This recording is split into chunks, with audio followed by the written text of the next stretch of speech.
Ṣẹ̀kẹ̀rẹ̀ lọ bá jó, ṣẹ̀kẹ̀rẹ̀ lọ bá jó, olúwa mi ò dìde ojó ṣẹ̀kẹ̀rẹ̀.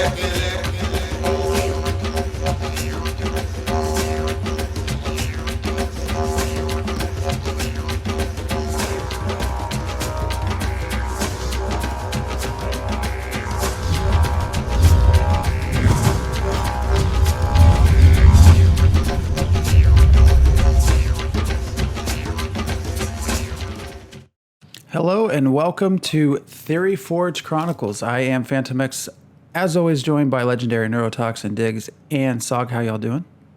Great. Doing great. Good. It's a good day. Yeah. This is episode 26, the end of the road, really, as we continue to march along to DSS, hopefully. There was sort of I think everyone was on edge. On edge is probably not the right word, but, maintenance is coming. Website's going down. Oh, it comes back up. Nothing. Okay. Keep waiting. If they hadn't said that they were going down for maintenance and didn't instead of something else, I might have read more into it. But when they said we're doing maintenance, I have to believe that. Yeah, I know. That's what it was. It's still a little disappointing, but we still have stuff to talk about. So. I think what was the shiny? It was one of the things. We can come back around, I guess, to maps. We covered that last time, but I guess the newest was the shiny post from yesterday. Was it? Mm-hmm. Yep. Shiny post from yesterday. Teresk Village, which is really important to me because I'm planning on playing Teresk. I was kind of looking forward to seeing this one. When I'm thinking about what I would like my play style to be, I imagine I talk about running a tavern in a good place for a trade town. When I look at the inside of this Elyria Teresk tavern, it's what I was kind of envisioning as this is what I want, where I want to be playing the game. So. The best thing for me is the lack of huge surprise, right? Like all of the artwork, the Elyria art we've seen has been pretty good. Mm-hmm. It's all nice to look at. Nothing, since they got away from the just showing weird weapon models that didn't make a lot of sense to us at the time. It gives an idea of, this is the environment that I'm going to be playing the game in. And it matches my expectation that from their previous communications. So I have plenty of reason to be real happy right now. Lack of surprise is not the norm in video games, I think. I like the outside of these buildings more than I do the inside. The outside seems kind of different and exotic in some ways. Not very European necessarily to me, but the inside looks like regular European stuff. It's like if you take a Tudor style with the the beams and with paneling instead of stucco or plaster or whatever, but then you adapt that to an environment that has a whole lot more rain and potentially some wind, so you get those domed roofs instead of the intense peaks that would come with a Tudor. But that it's from the outside of the buildings, it looks kind of Tudorish, but then from the inside, if you look at the windows, they have some nice curves that are, reminiscent of some elven architectures around in various games, which kind of matches what we've been feeling from a Teresk vibe. It's this kind of like a tropical Venetian elven mesh, if that doesn't seem too crazy. I think that's what I'm looking at right here. Mm-hmm. I kind of wish there was more, but I guess maybe it depends on what time of day these inside shots were taken. I kind of wish there was more sunlight. I think I kind of wish there were more windows just from when I look at the outside. Like I said, it pre-show, before we came online, they look kind of like greenhouses to me. So I think I'd like to see more windows. Although in this second one, it seems like there's one with a lot of windows. There's just not a lot of sunlight streaming in. Yeah, the first two pictures are kind of, I think, hard to see that, but when you see some of the night ones too, you can see the light coming in and all the windows. I'm quite disappointed that the hexagon theme isn't really repeated anywhere, that it's only on the roof. That kind of makes for a jarring pattern difference between it being a different color and a different shape than everything else. It feels out of place, quite honestly. I feel like that's something that, maybe this is just, in the work in progress version, this was just kind of what they settled on for the moment. But I look at kind of some of the patterns and stuff, and a little bit of this sort of Victorian sort of thing. You've got the extra line of wood going around the outside of the second floor of some of these buildings, and then some kind of decorative windows and stuff. But again, it doesn't use the hexagon theme whatsoever. I feel like that really should get used in a much bigger way, or either that, or at least emphasizing kind of the shape of the upper or lower half, or some portion of a hexagon in different places where it can work. I kind of read the shingles as placeholders, not as a style distinguishing shape, because if you look at them, there's like very little texture other than like shadows and a little bit of shading here and there. So I think that we may just not be seeing anything close to what's intended, that it's just a roof, but and that it looks very geometric because of the lack of additional texture and the style of shingle they chose to use for throwing this together. Is there did they have other Turesque concept art that we could reference, like there's Turesque armor, but no sketches of architecture from any of the previous posts? I couldn't remember seeing any. I don't think we have any. I'm just doing a quick zoom to check. We have the tribal clothing concept. We have the armor concepts. The armor is very. Oh, I see. Repeated geometric shapes isn't aesthetic as a frothy thing. Those are meant to be represented as ceramic tiles. So it is just a placeholder. They haven't gone through and added the additional density or whatever. I get it. Yeah, that was kind of what I was imagining as I was looking at it. I was thinking of it more like ceramic tiles, but I don't know. Given the environment, I would expect more like a mud tile, a mud roof instead of a terracotta roof. It's still similar, but it makes a difference to me. Well, it could be that there's just a lot of good tile making clay that's available in that area, so they just make tiles with it.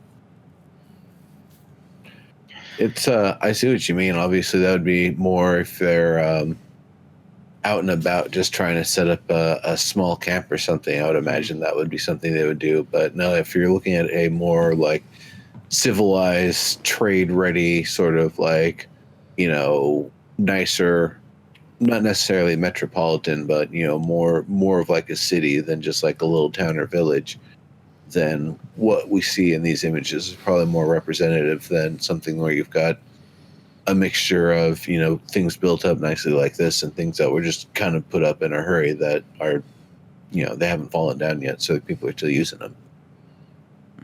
Well, couldn't certain tribes decide not to make a big, wonderful city as a trading hub?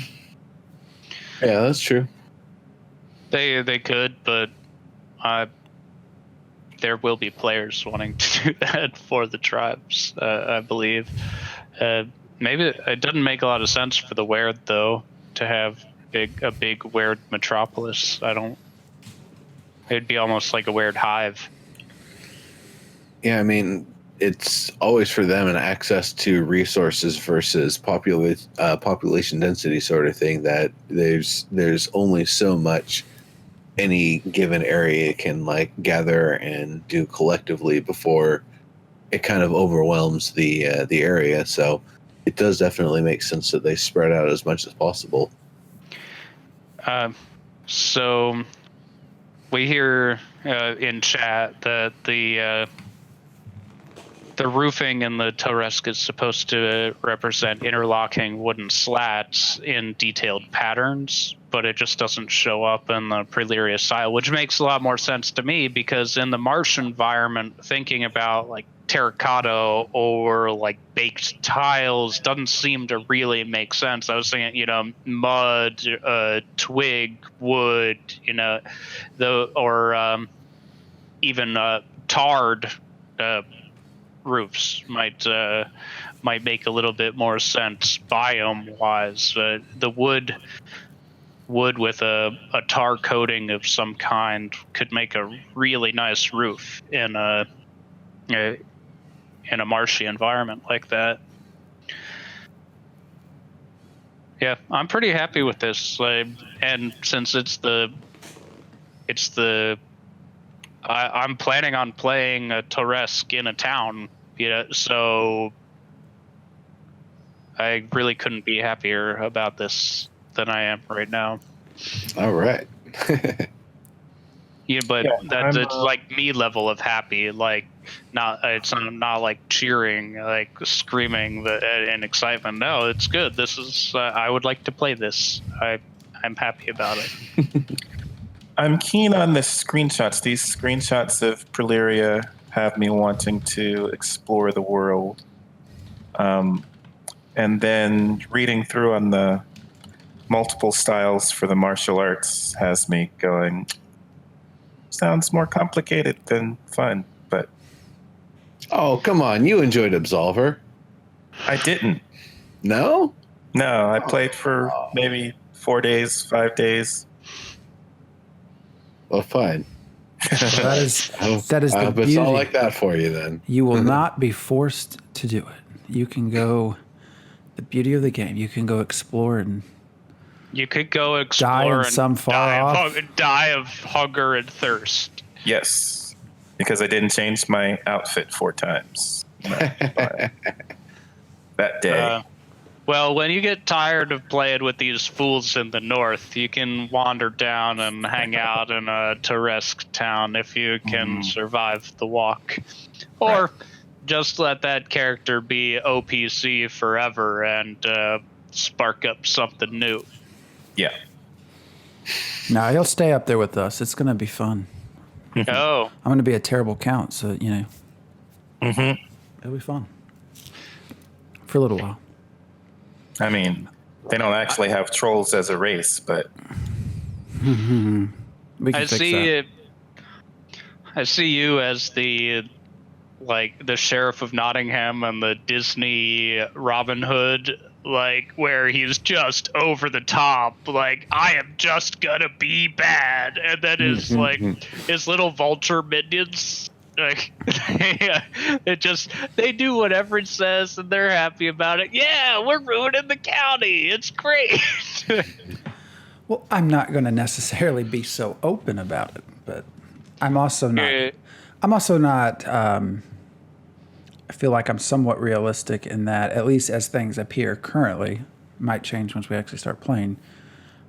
The longevity of a person of power be not guaranteed. Go make the best of it. So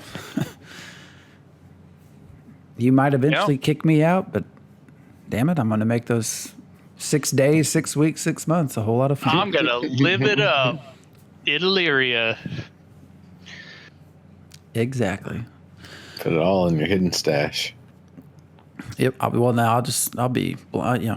flash it around. People will catch on.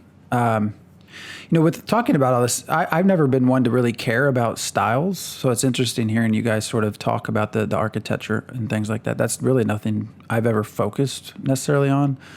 So when you were playing EverQuest, you didn't care if you were based out of Freeport or Kinos? No.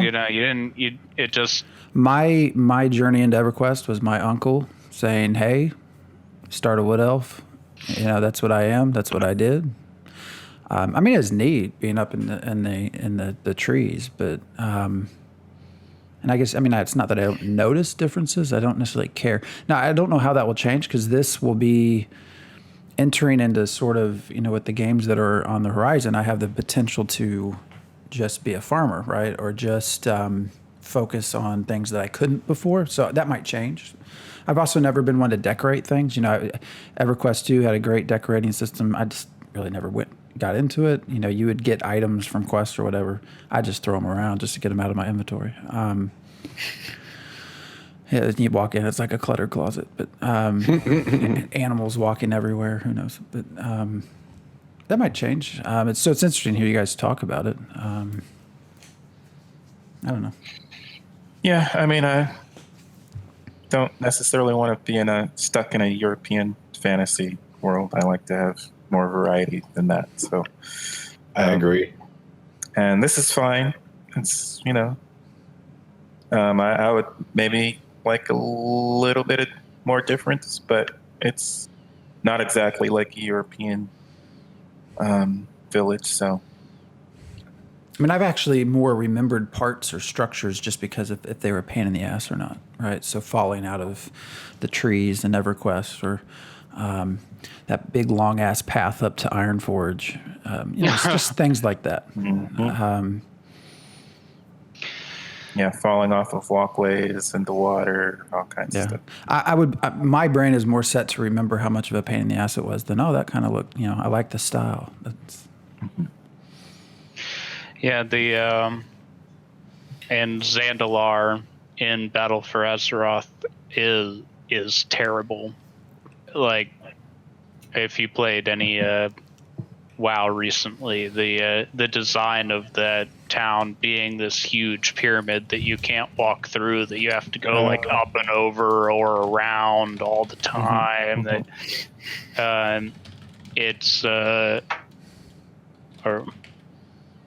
it's tough, right? Like when getting to the things that it's like, when you want to go to your local shop feels like an endeavor, that's the wrong thing, feeling like traveling to the capital city to do trading, that, okay, fine. If you want to have your quest be a trading quest, that's great. But when I want to go to my local shop, that should not feel like a struggle. It's wrong for who? Because for the developers, every moment they've got your butt in the seat trying to do business that takes a lot longer than it ought to because of artificial boundaries. That's more time that you're having to spend playing the game to do the things you want and need to do. Nobody has to play a game. Nobody has to, but stop. They want to milk every moment they can out of you. That's why I stopped playing MMOs for the most part. They definitely... I don't know. Artificial boundaries. I don't think you make something. Well, you don't force someone to walk up a long spiral path like around the mountain to get into Ironforge because because you just want people to have to walk a long way between Yes. their nearest quest hub and the town. It's because That's exactly somebody it. thought it looked cool. Oh. No, they could give you an elevator or some way to get up. It's a magical world. No, they want to say screw you to your time if you don't have some magical means to get up there. You got to go the law. I don't know. My tinfoil hat is over there. I'm just not putting it on for this one. Well, I mean, it was. I don't know that they necessarily admitted it with WoW, but it was definitely something that was highly observed. That they made a lot of things take a long time, just because it would keep people playing more, and their job was to keep asses in seats. So I found that more true that's of what they did. EQ2 than WoW, but oh well. Except for I do agree with this last Yeah. one. It was kind of convoluted. I mean, vanilla EQ2 is going to the bells and running. I mean, it was. We kind of talked about this before with the size of the world, right? The idea of making people actually spend weeks traveling somewhere in like real time. Like no one was going to do that. Well, most people wouldn't do that. Yep. That's looking in chat there. What? Keeping people in seats. Yeah. But Monty said, actually, you literally did, though it was not for good reasons. First, you want to spread out players as much as possible so you can put stores and stuff as far away as you can. And back when we were charging subs, the idea was to keep you in world as much as possible so that you'd stick and pay for many months as possible. EQ2 was so bad that they made their starter dungeon look in a fast travel method.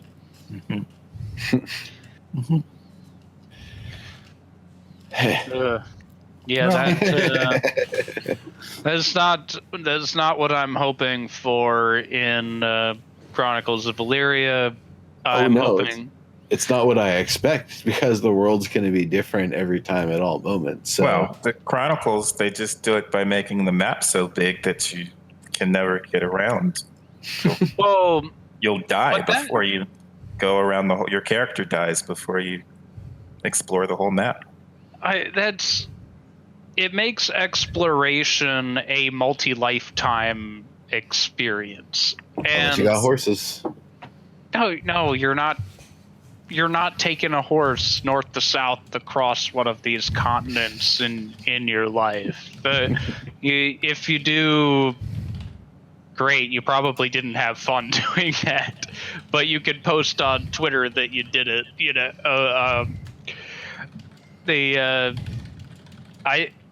I'm looking forward to. And my concern actually is, since we have these maps and they are so big, is that there won't be good local experiences because players will be too spread out at the start. So I want to be in a, provincial town, not a big city. But I also want to be playing with other players and not offline player characters and not just NPCs all the time. And I think about the potential sizes of the player base, which, the predictions could be all over the place. But the sheer size of the world, like that, traveling to the capital city is not something that you do easily. So in EverQuest, I had a gnome that I based out of Freeport, and occasionally I did go to Kinos because I was an enchanter and I could farm the Stein of Magok. It was I could just go. I could do that quest because I had the right skills to do it. So occasionally I would cross, but that was like, I'm staying up all night to make sure that I do this and survive. But I was based out of Freeport, and the people that I played with and the people that I interacted with were in Freeport. And what I want out of Chronicles of Elyria is a little bit of that. Like, I want some people that share this base with me what I'm worried about is that there's going to be a whole lot of world that is not a base for anybody other than whoever has the deed to that land. And it could be very lonely. And that's not what MMO worlds are for. But I still don't know why you think it would be lonely. Well, if there are no other real players in the area, you're playing alone.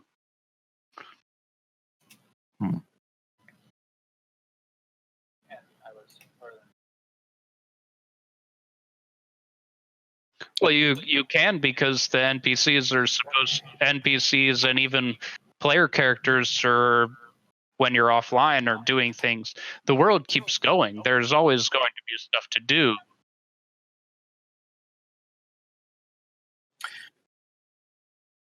It seems No, to me you don't. It's a huge world.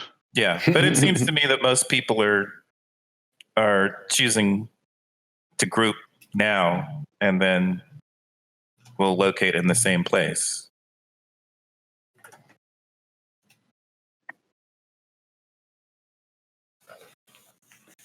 No, you're not a lone adventurer, because there are other things going on, because the NPCs and players are the same.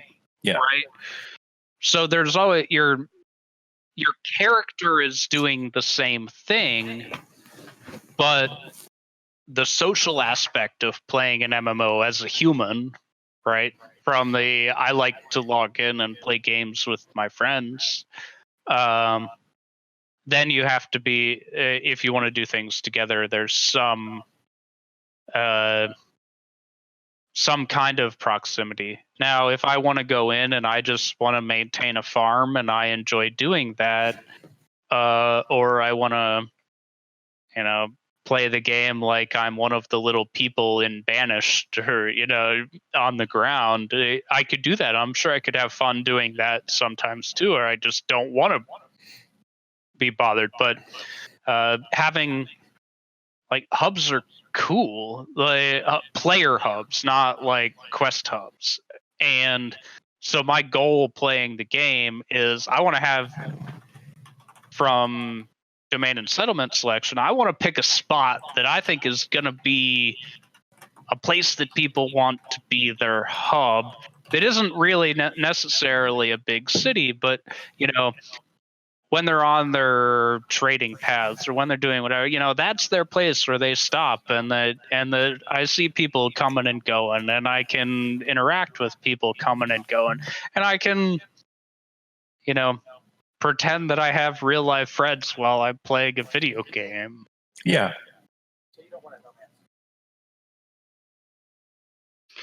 But I would never have played No Man's Sky anyway.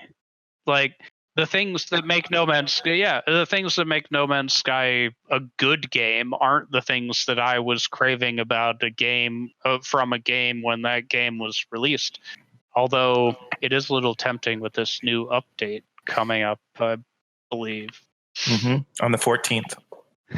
But I'm way too busy for that right now. Yeah.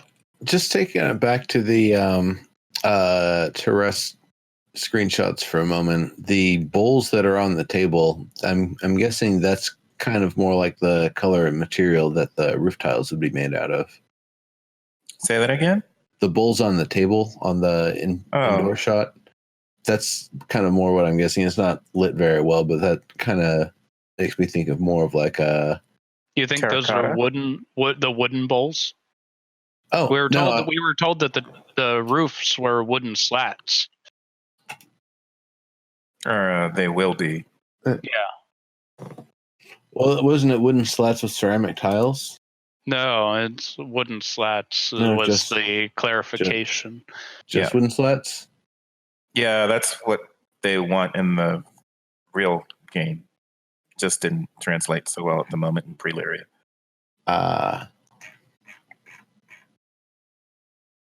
Check out the link I mentioned earlier. But yeah, they should be using similar that link did material. get blocked, actually. Just DM it to me.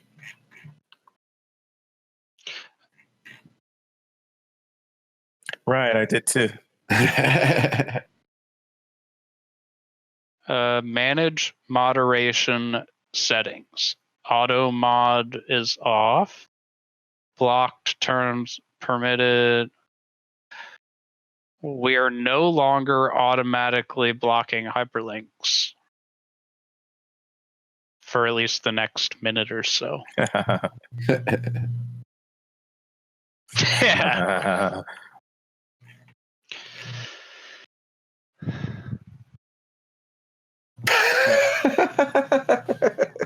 Just send it to me as a DM on Discord, please.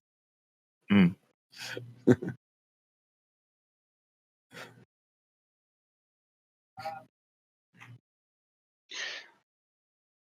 So I missed the talk about maps, Mhm. but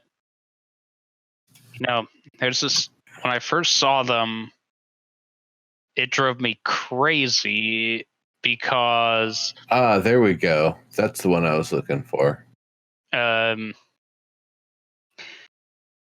The rivers did not appear to line up properly, right? I talked to you guys a little bit about this, that like I couldn't visualize water flow. And I'm thinking they just spent weeks working on water flow and testing water flow and running water sims. I'm like, there has to be a flow of water. There aren't just a whole bunch of little stagnant pools of water around the continent.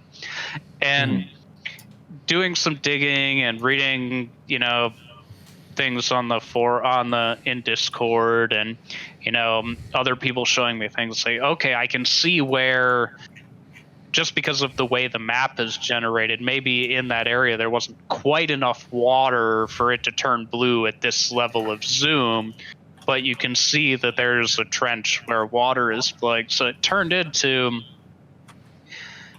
as I'm trying to think through about, like, I can claim a settlement somewhere. I don't know where they are, but I want to have a good idea.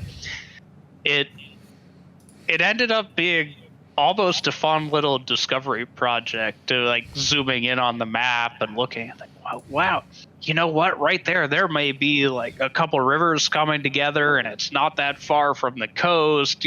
Some duke's gonna want a capital, or their capital right there. Thinking through how the world is going to be linked together by waterways. And then once we get the next level of zoom, we're going to have roads too. It's pretty interesting for me, just thinking through all of that, because it's so different to what we've experienced before, that there are static locations on a map. There are predefined ways that you travel from one to the other. In some games, those were terrible, and some other games, it was walk on to a teleporter and you're there. It doesn't. We've never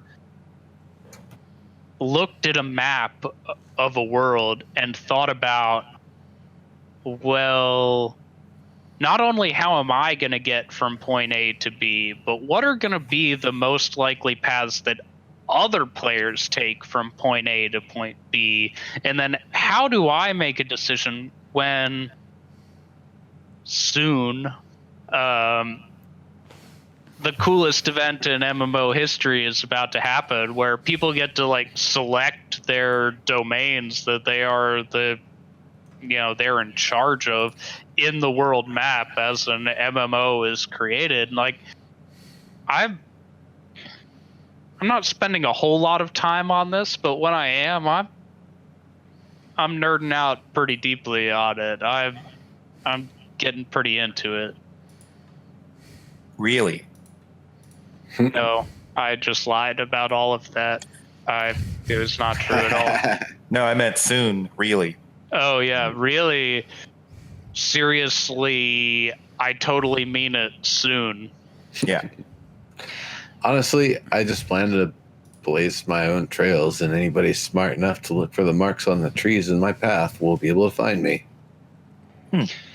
or be able to find the way that I found to get from point A to point B. But that's definitely something I plan to be doing. It's actually helping find new paths and trails, or making mistakes here and there and getting people completely lost. But, comes with the trade. I guess an interesting thing. Yep, pretty much. No. I'm I got thinking that about cartography tools. Yeah, but now I'm thinking about mobs, right? We've got to. So when are we going to be able to see where mobs are likely to be? And are we? Because you might pick that great way that great place that's cool for trading routes, but what about mobs jumping in and those waterways meet together? But There's your answer in chat. Yeah. All right.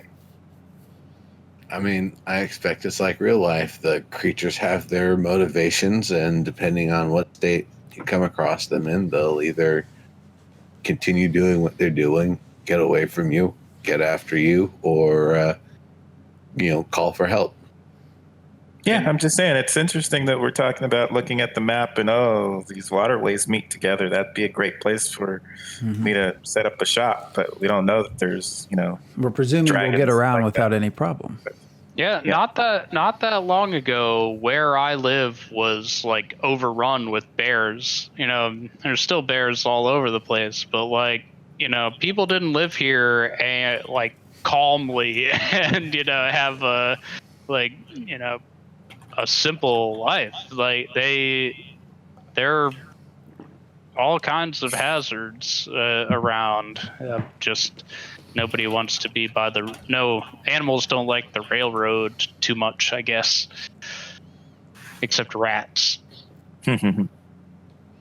Yeah, I when I was living up in the hills and I would walk up to my home from the bus stop, I'd be like, at midnight, I could run into some mountain lions or something up here. I mean, we've killed a lot of them, but Oh, Yeah. just last week, my wife took the dog outside, went around the barn. There's pack coyotes. So. We have a bobcat that basically lives in our yard. Occasionally we see roadkill bears. So yeah, humans usually go and kill everything, but I mean, that might take a while.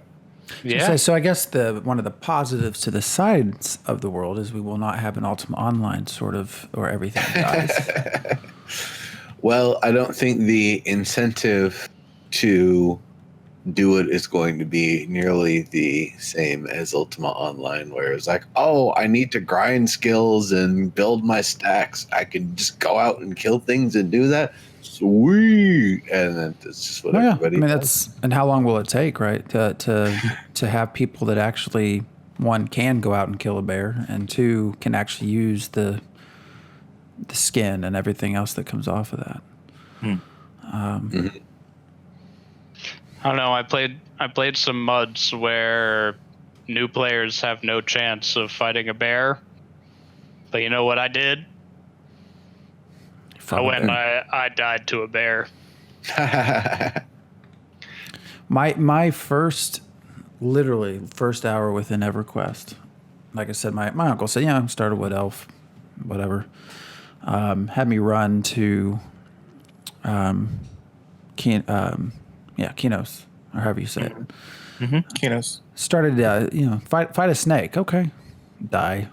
Little snake right outside. So, anyways, that was my literally like fourth or fifth time. I was ready to quit. Phantom X Darkpaw. Well, yeah. I mean, it was. Then he showed me how, and I feel like an idiot saying that now, but. I mean, it was all new. It was all new back then. Now we're veterans. But I still might die to a snake because the game is built in a way where you blow your load in a battle as a newbie, and then you have to sit there and meditate. No longer do you have a book in your face when you meditate in EverQuest, but if you get attacked when you have no resources left by a little snake as a new player, you still die. That's a funny story. Weight restrictions. I hate that. I'm pretty sure encumbrance is a thing in Chronicles of Elyria. Yeah, I'm pretty sure you need carts and stuff that you're not That's all right. carrying everything in an infinite backpack. But there shouldn't be an incentive to pick up everything that you ever saw. Do you see that? Is that real? I didn't know that. You randomly drop shit when you try to run carrying too much. Is that real? That's awesome. Mm-hmm. That's hilarious. Shit falls out of your bags. Okay. Do people know that, and can we stop them from knowing that somehow? Yeah, I'm just gonna follow people. Man, I'm totally that game klepto of like playing Skyrim is hard for me. Yeah. Like, no, I want that cup. There's a plate on that table. I'm taking that plate. No, I got that.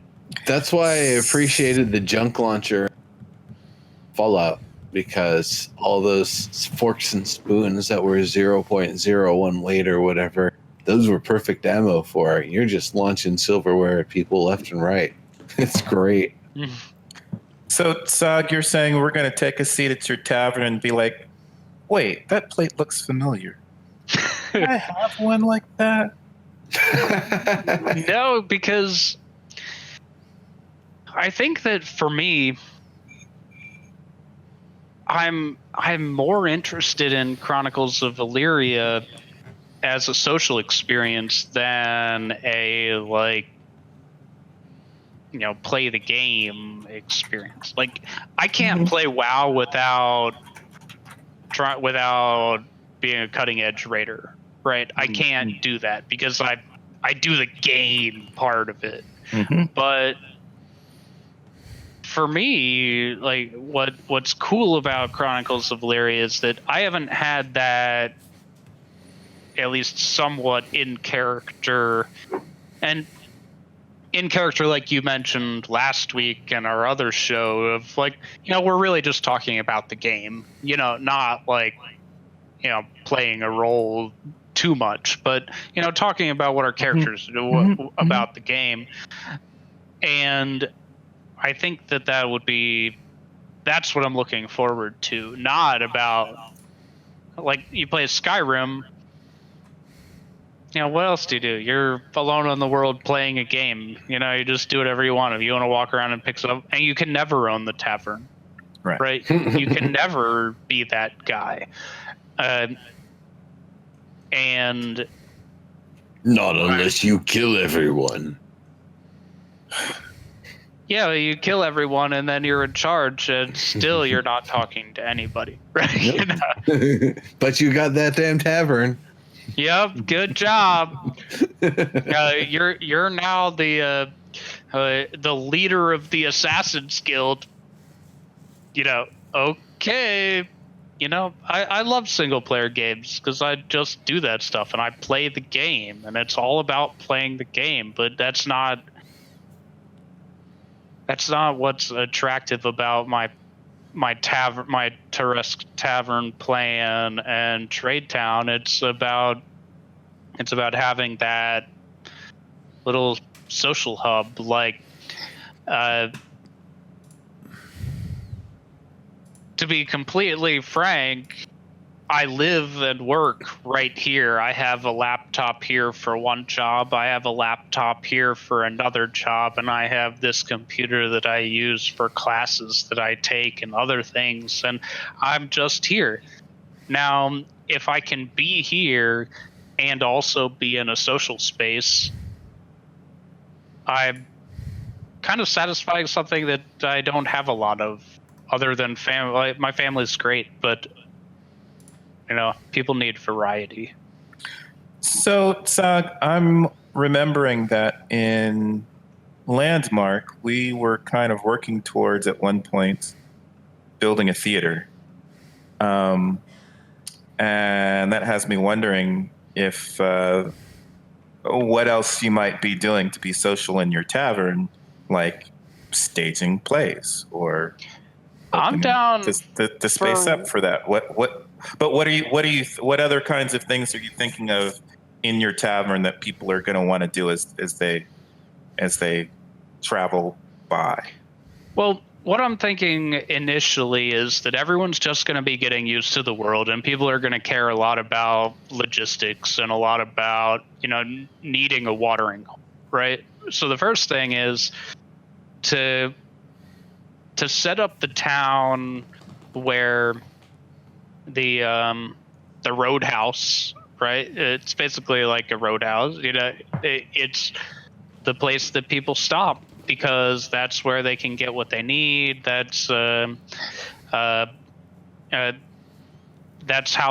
of how they survive. But then, as industry grows and as people get more used to actually doing the jobs that they've decided to do, then just seeing what we can do with what's present in Landmark, there was potential, but we just never got like those final pieces to do things like put on a play.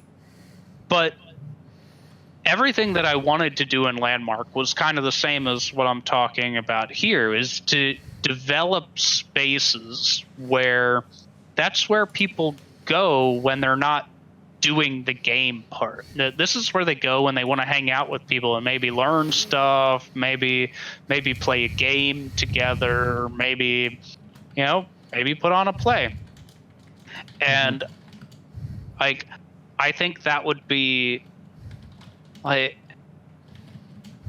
the YouTube video quality of plays acted out in game, if you have the right tools to be able to get it done, is fantastic. Like, and not even from a monetized standpoint, but like, it's just fun, right? Like,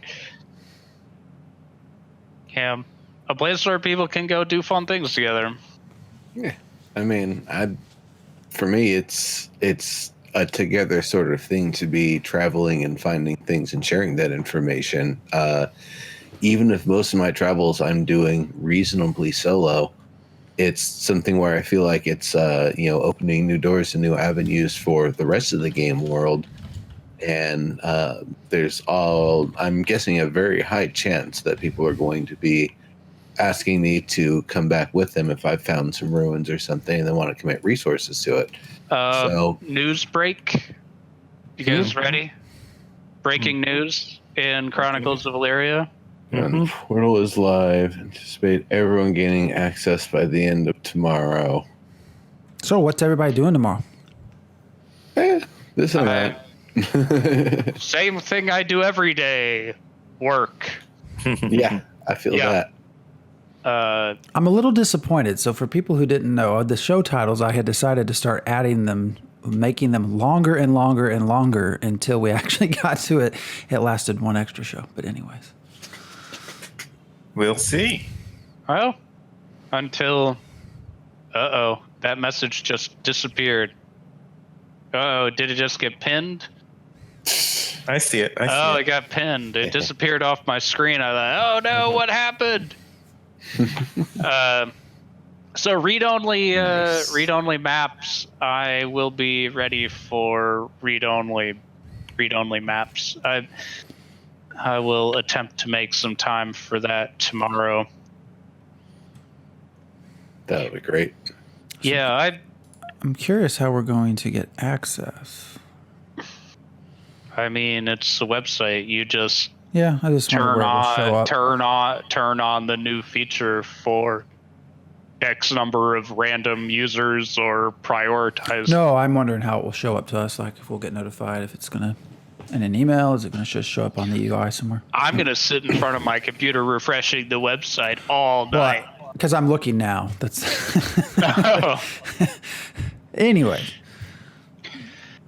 Mr. Squarepeg, what's going on is Caspian just announced that they're rolling out the read-only maps, which means that once the read-only maps have been rolled out to everyone and it appears to be stable, that the next thing we'll hear is an email telling us when our pick time is, or maybe an announcement saying when the first pick time is, followed by an email of when, if you have a pick,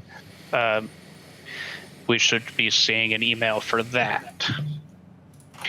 Read-only maps are the domain and settlement selection maps that we'll be using to select our domain and or settlement. Phantom X will be selecting a domain. I will be selecting a settlement. Diggs, did you have a mayor package? Okay. And we just get to play with the maps and get used to the UI and, get a better idea of what we're doing. I think that this is a great way of doing it, of having the maps up ahead of time. And I said in our previous show that I'm really happy with the acceptance of criticism and response to feedback that we had even 3 months ago when this was all being rushed and we weren't happy with it. I'm a little bit disappointed that I don't know, mixed bag here about the kingdom selection already being done, right? Like, part of the drama of the experience is that high level stuff, like and then having to react in a matter of days or a week or something, instead of now we've had months to react to understanding which kingdoms are going to be where. And I feel like I've benefited from that because I got to know some people in the kingdom that will be occupying the area that I would like to be playing in to start with, and it's been a positive experience. But the high drama is gone. What? The high drama is gone? Oh no! It's just beginning. The kingdom drama is the best drama. No, this is the calm before the meme storm. Yeah, I actually agree with Neuro here. We kind of talked about this, that it's going to be all of the kingdom, the counts, all of everyone from within that's going to get sort of. That will be interesting, right? Because a lot of that will be behind the scenes. I think the dukes in the Naren territories could be very interesting because they all know exactly what they want to play, and they all know that they're going to be the greatest duke in the history of Elyria. And I'm a Naren. Yeah. Look at me. And people aren't going to get what they want, and then they're going to have to decide if they even want to be part of the kingdom. But like, in the kingdom with Riftwood, I'm settling in a kingdom that currently they don't have enough dukes declared that they want to be part of this kingdom to even occupy all of the duchies there. So it'll be interesting if somebody from a neighboring kingdom decides to grab something in our kingdom as like a preparatory move for an aggressive action, these kinds of things. Yep, should be quite exciting. 72 dukes per server, all fighting. I don't know that they're all fighting. I think that there's a lot of consensus already in place, but I'm not in tune with all of that. I like the way I put it in chat better. All of them with their own crazy ideas of what they want to do. Not that they're necessarily fighting. It's just they all have this idea, and let's see what happens. When reality hits expectation, and we see what actually happens. I'm really excited to see the results. Not that it matters to me whatsoever, but it's just going to be really interesting to see and talk about here. All the dukes seem to want to live in peace, right? Maybe not Morbus. But I actually want to follow Malvorn closely with his idea of having a pretty strict legal code and the livestock raising horse focus. Like, I want to follow him from a I'm supporting you standpoint, just so that when it doesn't work, I get that feeling of, oh no, it's all falling apart. But he's just an example of a duke with very specific ideas of what he wants to happen, and I'm excited to watch people try to make their current dreams a reality in the game. I have my own dreams in the game, but I'm trying to be flexible, and I have a pretty broad framework for what I'm trying to get out of it, but I'm not that duke that has an idea for how my duchy is going to run.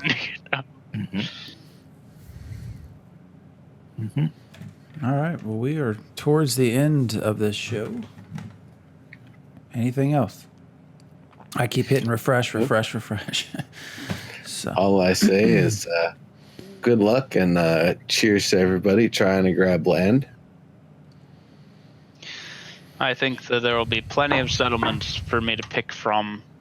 I think it'll be harder choosing one than, and there's a small portion of I want an inland Teresk settlement people. I think that's, I'm in a small group. I'm not fighting for the Hrothi settlement on a cliff overlooking a plain where our Naren allies live, so that I can support my duke.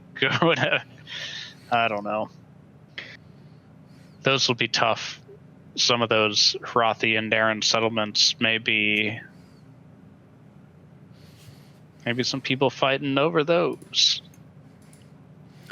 all right. Well, we will we'll make sure this actually rolls out tonight and tomorrow, and then we'll kind of talk, I guess, a little bit about when to do the next show on this. So, that being said, thank you for watching, and we will be back hopefully. I assume the latest will be next week if we have some active selection going. So, yeah, everyone have a great Friday. Thanks for joining us, and we will see you in the future. Have a good one.